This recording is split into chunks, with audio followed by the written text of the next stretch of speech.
Salam sejahtera untuk kita semua. Perkenalkan, nama saya Juan Anatama Sinaga, NIM 119350043 dari Program Studi Teknologi Pangan Institut Teknologi Sumatera.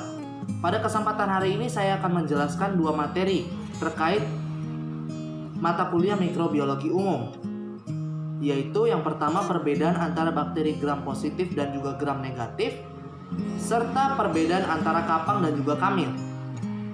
Langsung saja kita ke materinya. Materi yang pertama yaitu perbandingan atau perbedaan antara bakteri gram positif dan juga bakteri gram negatif. Namun sebelum saya menjelaskan perbedaan antara kedua bakteri tersebut, saya akan terlebih dahulu menampilkan berikut ini merupakan gambar dari bakteri gram positif. Dan berikut ini merupakan gambar dari bakteri gram negatif. Perbedaan kedua bakteri ini berdasarkan struktur selnya. Dari struktur dinding sel, bakteri gram positif memiliki struktur dinding sel yang cenderung lebih tebal dibandingkan bakteri gram negatif.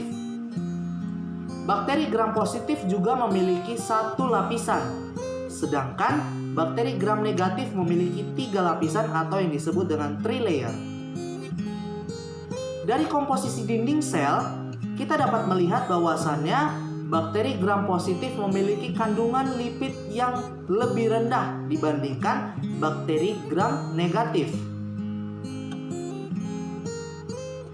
Dari segi persyaratan nutrisi, bakteri gram positif relatif lebih rumit dibandingkan dengan bakteri gram negatif. Dari kerentanan terhadap obat penicillin, bakteri gram positif cenderung lebih rentan dibandingkan bakteri gram negatif. Dari ketahanan terhadap gangguan fisik, bakteri gram positif cenderung lebih tahan dibandingkan bakteri gram negatif yang kurang tahan. Nah, berikut ini saya akan kembali menampilkan struktur dari bakteri gram positif. Dan berikut ini saya akan menampilkan struktur dari bakteri gram negatif. Dan mungkin rekan-rekan semua bisa melihat perbedaan dari kedua bakteri ini dari segi strukturnya. Nah, berikutnya adalah perbedaan berdasarkan hasil pewarnaan dari kedua bakteri tersebut. Bakteri gram positif akan cenderung berwarna biru keunguan, sedangkan bakteri gram negatif akan cenderung berwarna merah oranye.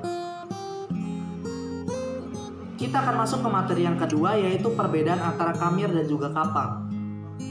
Sebelum kita masuk ke materinya, saya akan memberitahu rekan-rekan, berikut ini merupakan gambar dari kamir.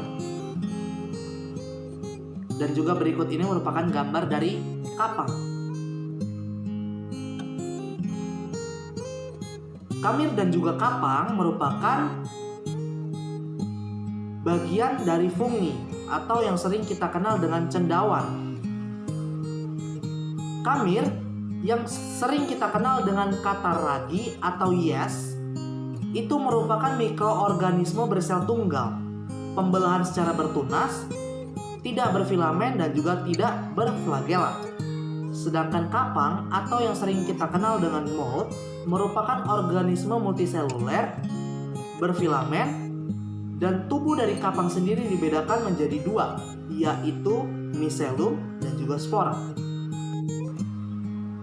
Kita akan masuk ke dalam morfologi kamir.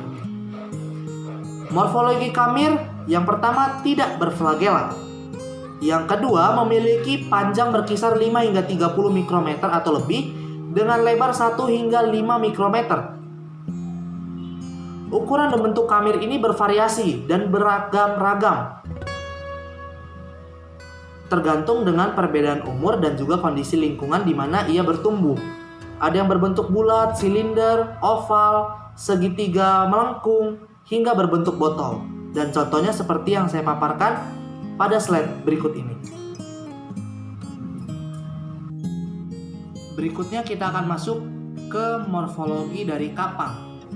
Seperti yang saya jelaskan sebelumnya, kapang atau tubuh dari kapang dibagi menjadi dua bagian atau dibedakan menjadi dua bagian, yaitu micelum dan juga spora. Micelum merupakan kumpulan beberapa filamen yang disebut dengan hifa. Dan hifa sendiri terdiri dari hifa vegetatif dan juga hifa reproduktif.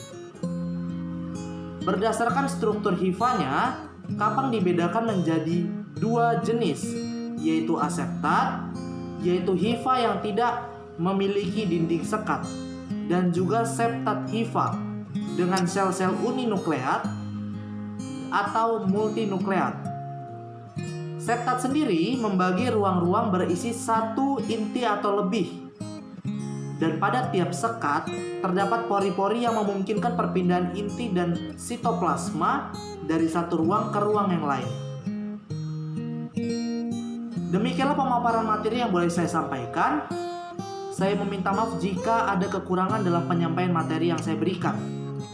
Dan kiranya materi yang saya berikan dapat bermanfaat bagi kita semua.